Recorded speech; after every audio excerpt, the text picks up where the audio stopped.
নমস্কার, আমি অনু নিয়ে চলে এলাম আবারও ছোট্ট একটি ব্লগ। তোমাদেরকে আগের ব্লগে বলেছিলাম যে আমাদের বাড়ির পাশে নদীতে ছট পুজো হয়, তো আমরা এখন সবাই মিলে চলে যাচ্ছি ঘাটে পুজো দেখতে। আমার বাড়ি থেকে ঘাট একদমই সামনে, প্রায় ওই 2 মিনিটের মতো লাগে বাস।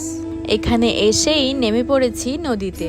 আগে ঠিক এই ঘাটে তেমন ভিড় হতো না, আর আগামী 5-6 বছর থেকে এখানেও দেখছি প্রচুর ভিড় হচ্ছে আর প্রচুর মানুষ এই ছট পুজো দেখতে আসছে। অনেকের বাড়িতেই ছট পুজো হয়, তাই তারা সেটাকে ইমোশন মনে করে, কিন্তু আমি ছট পুজো না করলেও, আমাদের বাড়িতে না পুজো হলেও আমার বেশ ভালো লাগে এই পুজো। ছোট ছোট বাচ্চাগুলোকে যখন দেখলাম যে ওরা জলে খেলা করছিল, জলে ভিজছিল, ওদেরকে দেখে আমারও কেন জানি বেশ জলে ভিজতে ইচ্ছে করছিল।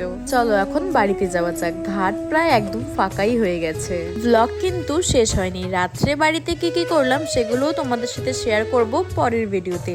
বাস এই ভিডিওটাকে এখানেই শেষ করছি।